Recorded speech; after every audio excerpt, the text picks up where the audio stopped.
Pagi, Bu. Masih semangat ya?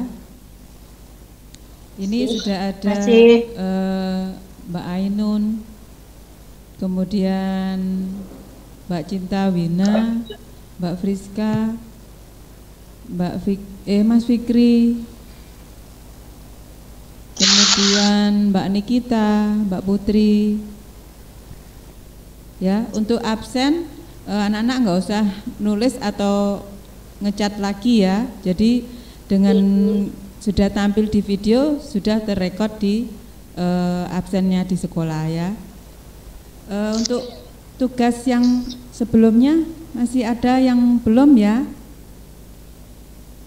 Mohon untuk yang belum segera dikerjakan ya, untuk dikumpulkan. Termasuk yang penilaian harian pengolahan KD 3.1 ya. Yang kemarin, minggu kemarin saya sampaikan bisa di print atau ditulis ya. Kalau tidak punya media print boleh ditulis ya. Tetap saya tunggu ya. Sambil menunggu yang lain ya, kita mulai ya anak-anak ya, agar nanti tidak mundur-mundur, kasihan yang sudah hadir di awal ya. Baik, sebelum kita mulai ya, marilah kita sama-sama berdoa ya, memohon kepada Allah Subhanahu wa taala supaya diberi kemudahan untuk memahami materi hari ini ya. Berdoa mulai. Bismillahirrahmanirrahim. Raditu billahi robba wa bil islami dina wa bi Muhammadin nabiyya wa rasulullah. Rabbi zidni ilma warzuqni fahma bi rahmatika ya arhamar rahimin. Terima kasih anak-anak ya. Ketemu lagi pagi ini, semoga semuanya sehat semua ya. Kita masuk pada materi baru ya, KD 3.2, yaitu pengolahan bahan pangan serealia, umbi dan kacang-kacangan menjadi produk pangan setengah jadi ya.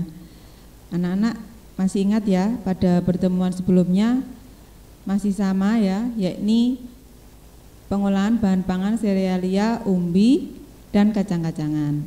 Kalau pada KD sebelumnya kita mempelajari ini dijadikan ke produk pangan siap saji ya. Kalau yang sekarang kita mempelajari pengolahan bahan pangan serealia, umbi-umbian, dan kacang-kacangan ini menjadi produk pangan setengah jadi ya. Ini KD yang kita pelajari ya, menganalisis rancangan pembuatan, penyajian, dan pengemasan bahan pangan serealia, kacang-kacangan, dan umbi yang ada di wilayah setempat menjadi produk pangan setengah jadi ya. Ini nanti yang akan kita pelajari. Kemudian tujuan pembelajarannya diharapkan nanti anak-anakku semuanya bisa memahami pengertian dari bahan pangan setengah jadi. Kemudian anak-anak juga mengetahui jenis pengolahan serealia, umbi, dan kacang-kacangan menjadi produk pangan setengah jadi. Nanti kalau ada yang ingin bertanya boleh ya, mengacungkan tangan, melambaikan tangan ya. Kita mulai dari pengertian bahan pangan setengah jadi. Apa toh ya olahan bahan pangan setengah jadi itu? Kita sebut sebagai produk pangan primer ya, yaitu mengolah bahan baku pangan dengan proses diawetkan ya. Baik itu diawetkan secara kimia, fisika, maupun mikrobiologi, menjadi aneka ragam olahan pangan setengah jadi ya. Yang selanjutnya akan kita gunakan sebagai bahan baku pangan. Jadi ketika kita mau mengonsumsi atau kita mau makan harus diolah lebih lanjut lagi ya. Jadi yang dimaksud dari setengah jadi adalah bahan makanan yang masih memerlukan proses selanjutnya sebelum dikonsumsi, yang sudah melalui pengawetan ya. Bahan pangan setengah jadi memiliki nilai ekonomi yang tinggi ya. karena dapat memiliki umur simpan yang lebih panjang dan diolah secara cepat sesuai kebutuhan. Itu tadi adalah pengertian dari olahan bahan pangan setengah jadi ya. Yang selanjutnya ya, keuntungannya apa dari mengolah bahan pangan setengah jadi ini? Next ya, kita perhatikan sama-sama. Keuntungan mengolah bahan pangan setengah jadi yang pertama adalah menjadi bahan baku yang fleksibel ya. Jadi untuk lebih mempermudah ya. Yang kedua, dapat diperjualbelikan antar daerah. Ya, bisa di dalam Indonesia secara nasional maupun komoditas ekspor ya. Yang ketiga, aman dalam distribusi dari satu tempat ke tempat yang lain. Yang keempat, dikemas lebih ringkas. Ya. Yang selanjutnya, menghemat ruangan. Ini olahan pangan setengah jadi ini kebetulan yang kita pelajari dari serealia, kacang-kacangan dan umbi. Nanti anak-anak lebih memperhatikan hasil dari olahan pangan setengah jadi dari serealia itu apa saja. Nanti dicocokkan dengan ini tadi ya, keuntungannya. Yang selanjutnya, mengurangi biaya dalam penyimpanan. Yang terakhir, tahan lama dan lebih kuat dari cuaca baik itu panas maupun dingin. Setelah kita mempelajari keuntungan ya, kita masuk pada jenis olahan pangan setengah jadi dari bahan serealia. Ini kita ingat sama-sama ya, beras merupakan olahan dari serealia. Kemudian contoh dari bahan pangan beras menjadi olahan setengah jadi itu yang seperti apa? Nah, perhatikan ya. Gambar yang pertama itu adalah ini kita menyebutnya sebagai rengginang ya. Makanan tradisional zaman dulu ya. Ini adalah bisa berupa dari beras ataupun ketan ya, tergantung apa bahan utama yang mau kita olah. Jadi rengginang termasuk bahan pangan setengah jadi dari beras. Gambar yang berikutnya adalah kerupuk gendar. Ya, ini bisa jadi kalau zaman dulu juga di prosesnya dari beras atau nasi yang sudah dimakan tidak habis ya anak-anak, kemudian dijemur, nah dijadikan olahan kerupuk gendar. Olahan pangan setengah jadi yang lainnya dari tepung beras yaitu ini, tepung beras, dari beras yaitu tepung beras ini ya. Ini bisa digunakan sebagai bahan campuran ketika kita mau menggoreng bahan pangan lain ya anak-anak. Yang selanjutnya bentuk yang lain yaitu mie atau bihun ya. Ini dari beras yang dihaluskan. Contoh yang lain beras instan ya. Ini juga produk olahan pangan setengah jadi. Beras selain mengandung karbohidrat juga mengandung protein, vitamin dan mineral ya.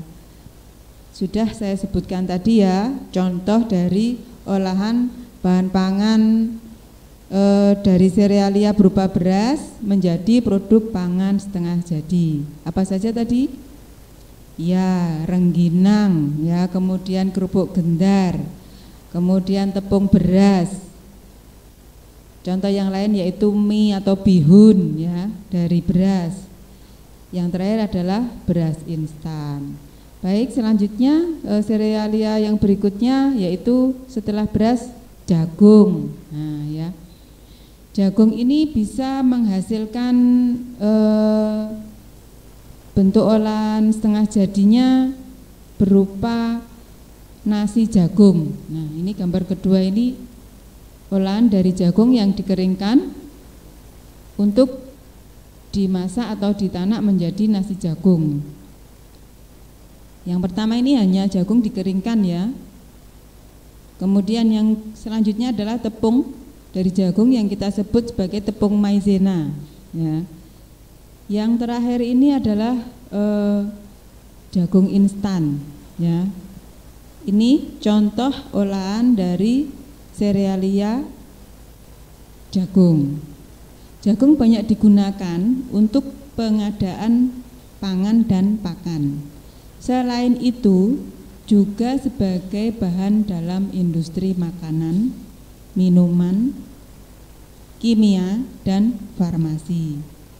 Ditinjau dari komposisi kimia dan kandungan nutrisi, jagung mempunyai prospek untuk dikembangkan sebagai pangan dan bahan baku industri ya. Jadi di sini bisa kita cermati apa saja hasil dari olahan bahan pangan jagung menjadi produk setengah jadi ya. Serealia selanjutnya adalah gandum. Next ya, kita lihat slide berikutnya. Gandum ada dua jenis ya, ada gandum berwarna merah dan putih. Kemudian biji gandum memiliki tekstur yang keras, terdiri atas 3 bagian, yaitu bagian kulit atau bran, bagian endosperma, dan bagian lembaga atau germ. Ini contoh olahan setengah jadi dari gandum ya. Yang pertama ini kita sering lihat ya, yaitu makroni. Yang berikutnya adalah tepung gandum. Yang berikutnya lagi tepung terigu ya, dari gandum. Bisa juga gandum dijadikan untuk tepung terigu. Yang berikutnya adalah kerupuk ya.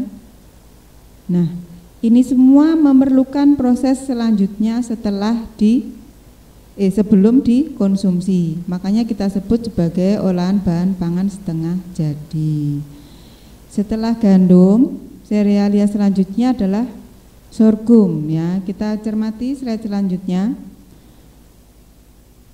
Sorghum merupakan produk non beras ya, bentuknya hampir sama seperti gandum. Kemudian kelebihan dari tepung sorghum adalah teksturnya lebih halus dibanding tepung jagung. Namun seperti atau mendekati terigu dan tepung beras. Kalau di negara Indonesia, sorghum ini banyak digunakan sebagai bahan dasar untuk pembuatan roti ya anak-anak ya. Warna tepung sorghum tidak seputih tepung jagung, sehingga pemanfaatannya akan sangat baik jika digunakan dengan penambahan produk lain, contohnya yaitu coklat ya. Kita lihat sama-sama ya dari sorghum ini tadi. Kalau gambar pohonnya yang sebelah ini ya, kemudian ini hasilnya. Yang bawah adalah olahan bahan pangan setengah jadinya ya. Selanjutnya setelah bahan pangan serealia, kita akan menuju ke jenis olahan bahan pangan setengah jadi dari kacang-kacangan. Masih ingat sama-sama ya? Kemarin kita sudah mempelajari jenis kacang-kacangan ada apa saja? Kacang tanah, ya betul. Kemudian kacang hijau dan kacang kedelai. Masih ada lagi yang lain kacangnya ya. Contohnya yang kita impor itu kacang almond. Nah ya, kita cermati yang berikut ini. Ini kacang tanah ya. Olahan bahan pangan setengah jadinya bisa berupa bumbu pecel, atau tidak hanya bumbu pecel ya. Kalau untuk kacang tanah bisa juga untuk bumbu sate, kemudian bumbu gado-gado. Ini menggunakan bahan dasar kacang tanah ya.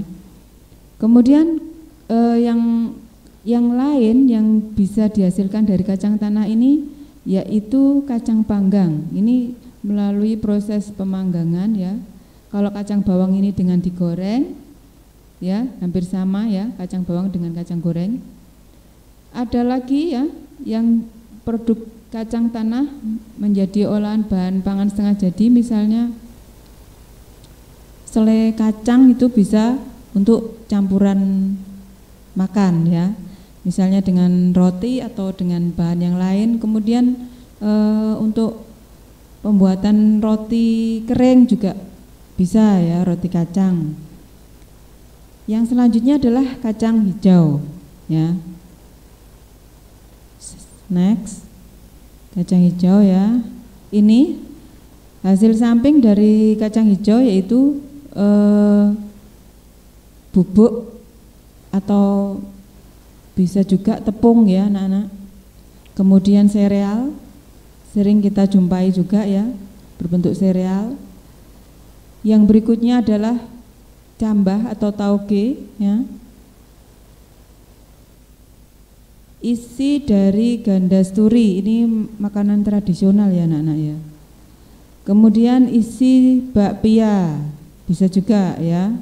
Isi bakpia yang sekarang adalah, kalau asli dari bakpia adalah isinya kacang hijau ya.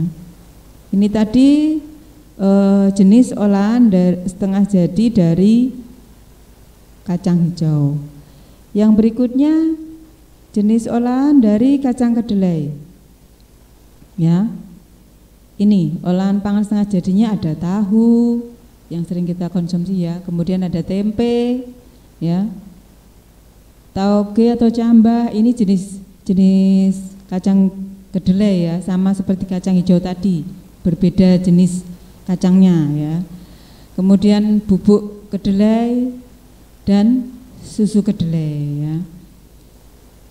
Itu tadi adalah jenis olahan pangan setengah jadi dari bahan kacang-kacangan.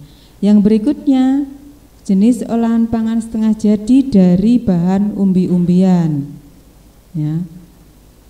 Kita ingat-ingat sama-sama kemarin, umbi-umbian itu apa saja ya. Ada ubi jalar, kemudian ada kentang, kemudian ada talas. Nah, olahan pangan setengah jadi dari ubi jalar apa?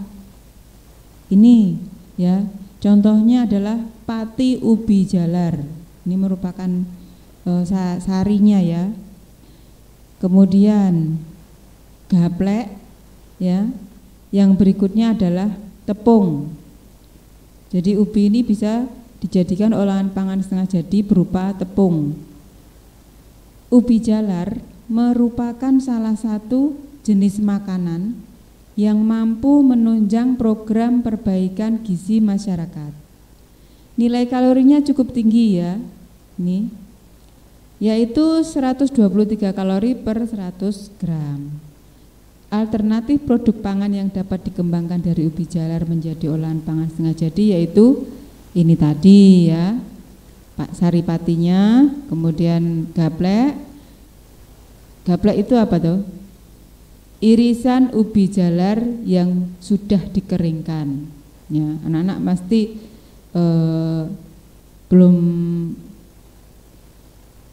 belum paham dengan gaplek.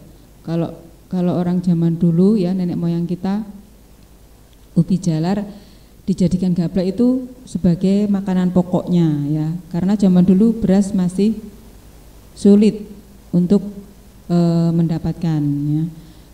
Kemudian yang berikutnya setelah ubi jalar adalah singkong atau ubi kayu.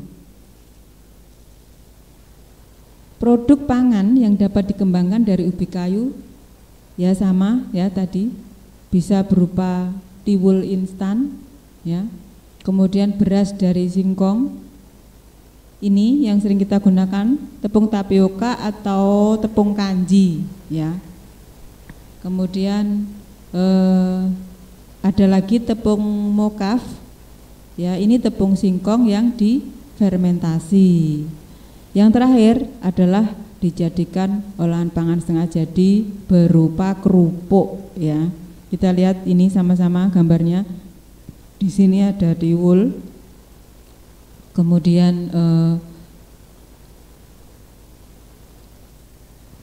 beras singkong ya. Yang selanjutnya adalah tepung tapioka ya. Kemudian kerupuk opak, kita menyebutnya kerupuk opak ya. Yang depan ini adalah gaplek, ya. Itu tadi adalah jenis olahan pangan setengah jadi dari singkong atau ubi kayu. Nah, yang berikutnya ini adalah dari talas. Ini pohon dari talas, ya, hasil pohon dari talas. Di Indonesia, talas lebih banyak digunakan sebagai bahan pangan kudapan.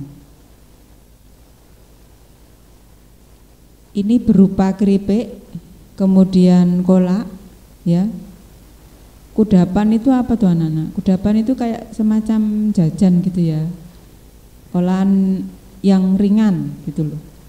Contohnya dari olahan talas yaitu keripik, kemudian kolak, hanya digoreng saja juga enak ya, kemudian hanya direbus saja juga enak, atau bisa juga dicampur di dalam memasak untuk membuat sayur ya.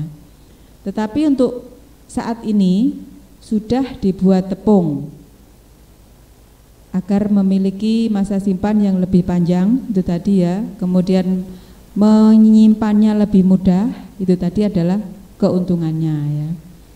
Karena talas memiliki sifat-sifat fungsional pendukung keberhasilan aplikasinya pada suatu produk pangan dan kandungan lemak yang rendah ya, serta kandungan serat yang cukup banyak. Kalau dari umbi itu semuanya mengandung karbohidrat yang cukup tinggi ya anak-anak ya, termasuk ubi kayu, ubi singkong tadi, kemudian talas ya, semuanya mengandung karbohidrat yang tinggi. Baik, selanjutnya adalah kentang ya. Ini kentang dimanfaatkan sebagai tepung karena termasuk umbi-umbian yang banyak mengandung karbohidrat ya, dalam bentuk pati ya. Olahan kentang yaitu ini bisa hanya dipotong-potong kemudian dikeringkan ya. Tapi kentang ini mempunyai kelemahan ya, terlalu banyak mengandung air sehingga produk tepung yang dihasilkan akan lebih sedikit dibandingkan produk tepung dari umbi-umbian yang lain, karena kentang agak kandungan airnya agak banyak ya. Itu tadi contoh dari olahan hasil samping dari umbi yaitu kentang. Ini ya anak-anak materi kita pada pagi hari ini. Untuk materi minggu depan kita akan melanjutkan mempelajari tentang teknik pengolahan dari bahan pangan serealia menjadi produk pangan setengah jadi ini, kemudian juga kemasannya ya, dan penyajiannya. Sampai di sini silakan kalau ada yang ingin bertanya anak-anak. Ayo silakan, boleh melambaikan tangannya ya. Terus mic-nya ya. Ini dengan Mas siapa? Teh. Iya. Dengan Mas siapa ini yang ingin bertanya? Silakan boleh melambaikan tangannya. Terus mikrofonnya dinyalakan. Ya. Anak-anak, silakan yang ingin bertanya. Tidak ada? Terlalu cepat apa enggak tadi materinya? Enggak, Bu. Enggak. Hah? Enggak. Enggak. Enggak ya? Silakan yang ingin bertanya. Enggak. Nanti jangan lupa ya, setelah pembelajaran hari ini akan saya share evaluasi pengolahan dari KD 3.1 yang kemarin untuk dikerjakan ya, melalui link. Nanti akan saya share linknya ya. Kemudian yang belum menyelesaikan penilaian harian minggu kemarin, tolong kerjasamanya ya segera dikumpulkan ya. Di antara yang ini ada yang belum mengumpulkan untuk penilaian harian minggu kemarin? Belum. Siapa yang belum?